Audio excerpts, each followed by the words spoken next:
আসসালামু আলাইকুম। সপ্তম শ্রেণীর প্রিয় শিক্ষার্থীরা, আজকে দেখব তোমাদের ৪ পৃষ্ঠার মৌলিক গুণনীয়কের সাহায্যে বর্গমূল নির্ণয়। আমরা গত ক্লাসে বর্গমূলের চিহ্ন এগুলো সম্পর্কে জেনেছিলাম। আজকে আমরা দেখে নেই। দেখো, মৌলিক সংখ্যা কি, গুণনীয়ক সংখ্যা কি এবং বর্গমূল কি, এগুলো সম্পর্কে তোমাদের গত ক্লাসে আমরা আলোচনা করেছি। আজকে আবার দেখব।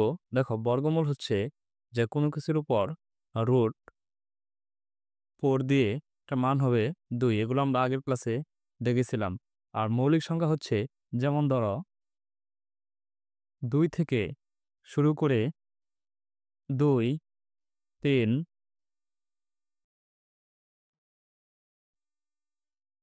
5, 7, 11 হচ্ছে মৌলিক সংখ্যা। তারপর দেখো, গুণনীয়ক হচ্ছে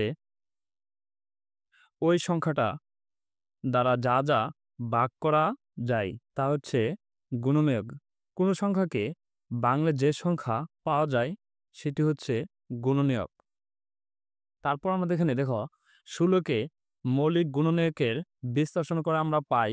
দেখো, 16 যদি আমরা ভাঙি তাহলে 2 দিয়ে 2 দিয়ে আমরা ভাগ করি 16কে, তাহলে 8 পাই। আবার 8 এর 2 দিয়ে ভাগ করলে 4 পাই। 4 এর 2 দিয়ে ভাগ করলে আমরা 2 পাই। আর তোমরা একটা জিনিস লক্ষ্য করবে, যে সব সংখ্যা জোড়া সেটিকে আমরা 2 দিয়ে ভাগ করব।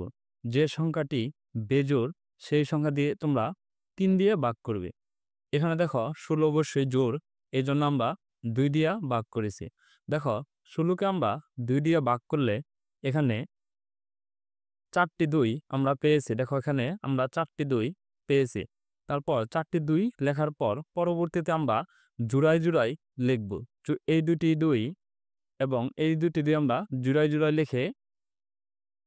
লিখি। দেখো, প্রতি জোড়া থেকে একটি করে গুণনীয়ক নিয়ে পাই। আবার দেখো, এই জোড়া থেকে একটি 2, এই জোড়া থেকে একটি 2 আমরা নিয়ে পাই হচ্ছে 4। তারপর 16 এর বর্গমূল হচ্ছে √16 এর বর্গমূল হচ্ছে 4। তারপর দেখো, আবার একটি 36কে মৌলিক গুণনীয়কের বিশ্লেষণ করে পাই। দেখো, 36 অবশ্যই জোড় সংখ্যা, তাহলে আমরা 2 দিয়ে ভাগ করব। 36কে 2 দিয়ে ভাগ করলে আমরা পাই 18। আবার তারপর দেখো, তারপর আমরা পেয়েছি 9। দেখো, 9 কিন্তু বেজোড় সংখ্যা, তাহলে আমরা 3 দিয়ে ভাগ করব। 9 কিন্তু 2 দিয়ে ভাগ করা যায় না, তাহলে আমরা 3 দিয়ে ভাগ করব। ভাগ করলে দেখো আমরা পাই 2টি 2, 2টি 3, 2টি 2 এবং 2টি 3 লিখে ফেলেছি। তারপর প্রথম 2টি 2 মিলে এক জোড়া, তারপর 2টি 3 মিলে একটি জোড়া বানিয়েছি। তারপর দেখো, এই জোড়া থেকে আমরা একটি একটি সংখ্যা নিব। প্রতি জোড়া থেকে একটি করে গুণনীয়ক নিয়ে পাই। এখান থেকে 2 আনলাম, এখান থেকে 3 এনেছি, তারপর পেয়েছি আমরা হচ্ছে 6। দেখো, 36 এর বর্গমূল হচ্ছে কত? 6। 36 এর বর্গমূল হচ্ছে 6। তারপর দেখি, লক্ষ্য করি, দেখো, মৌলিক গুণনীয়কের সাহায্যে কোনো পূর্ণ বর্গ সংখ্যার বর্গমূল নির্ণয় করার সময় প্রথমে প্রদত্ত সংখ্যাটিকে মৌলিক গুণনীয়ক বিশ্লেষণ করতে হবে। প্রতি জোড়া একই গুণনীয়কের সাথে পাশাপাশি লিখতে হবে। প্রতি জোড়া এক জাতীয় গুণনীয়কের পরিবর্তে একটি গুণনীয়ক নিয়ে লিখতে হবে, যা আমরা লিখলাম। প্রাপ্ত গুণনীয়কগুলোর ধারাবাহিক গুণফল হবে নির্ণয়ের বর্গমূল। এই নির্ণয়ের বর্গমূল আমরা সবগুলো কাজ আমরা যা এতক্ষণ লিখেছি বলেছি। তারপর দেখো, একটি উদাহরণ দেওয়া আছে। 3136 এর বর্গমূল নির্ণয় করো। দেখো, 3136 হচ্ছে একটি জোড় সংখ্যা। আমরা 2 দিয়ে ভাগ করলে পাই 1568। 1568 আমরা 2 দিয়ে ভাগ করলে পাই 784। 784 আমরা 2 দিয়ে ভাগ করলে পাই 392। তারপর 392 2 দিয়ে ভাগ করলে পাই 196। তারপর দেখো, 196 2 দিয়ে ভাগ করলে পাই 98। দেখো, 98 এর পরে আবার দেখো অন্য সংখ্যা যায় না। তারপর আমরা 7 দিয়ে ভাগ করলে পাই 49। তারপর এখানে দেখো, আমরা একটি 2, 2, 3 এইভাবে গুনি। 1, 2, 3, 4, 5, 6, 7। তারপর দেখো 6টি 2, 3, 4, 5, 6টি 2 এবং 7, এই 7 আমরা লিখে নিলাম। তারপর দেখো আমরা এগুলোকে জোড়ায় লিখি। এই এই দুটি 2 এক জোড়া, এই দুটি 2 এক জোড়া, এক জোড়া, এই 7 দুইটি 7 এক জোড়া করি। এক জোড়া, এখানে 4টি আমরা জোড়া পাই। তারপর দেখো এই 4টি জোড়া থেকে আমরা এক জোড়া থেকে 2 নিব, এই জোড়া থেকে 2, এই জোড়া থেকে 2, এই জোড়া থেকে আমরা 7 নিলাম। দেখো 3136 এর বর্গমূল √3136 এর বর্গমূল হচ্ছে 1। এই জোড়া থেকে একটি 2 আনলাম, এই জোড়া থেকে একটি 2, এই জোড়া থেকে একটি 2, এই জোড়া থেকে আমরা 7 আনলাম। √3136 এর বর্গমূল হচ্ছে 56। তারপর দেখো তোমাদের একটি কাজ দেওয়া আছে। কাজ গুণনীয়কের সাহায্যে 1024 এবং 1849 এর বর্গমূল নির্ণয় করো। এই কাজটি আমরা দেখে নেই। দেখো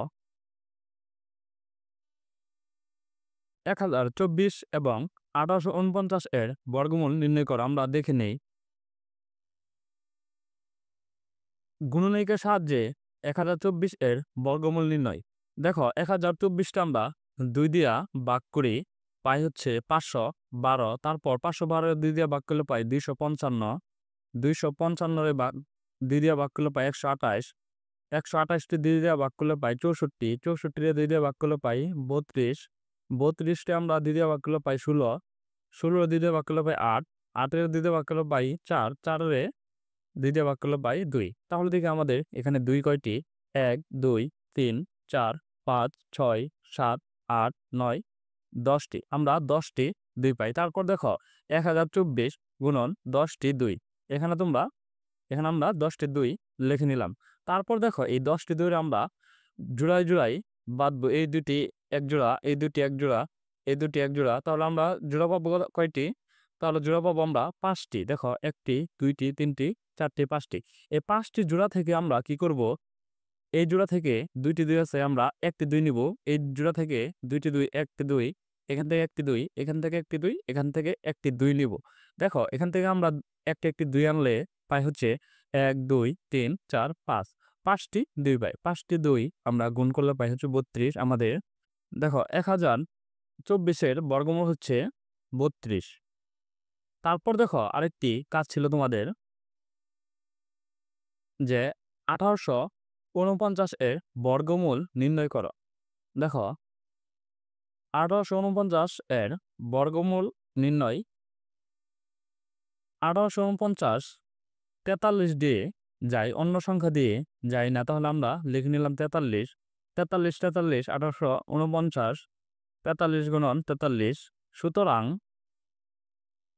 1849 এর বর্গমূল √1849 এর বর্গমূল হচ্ছে 43।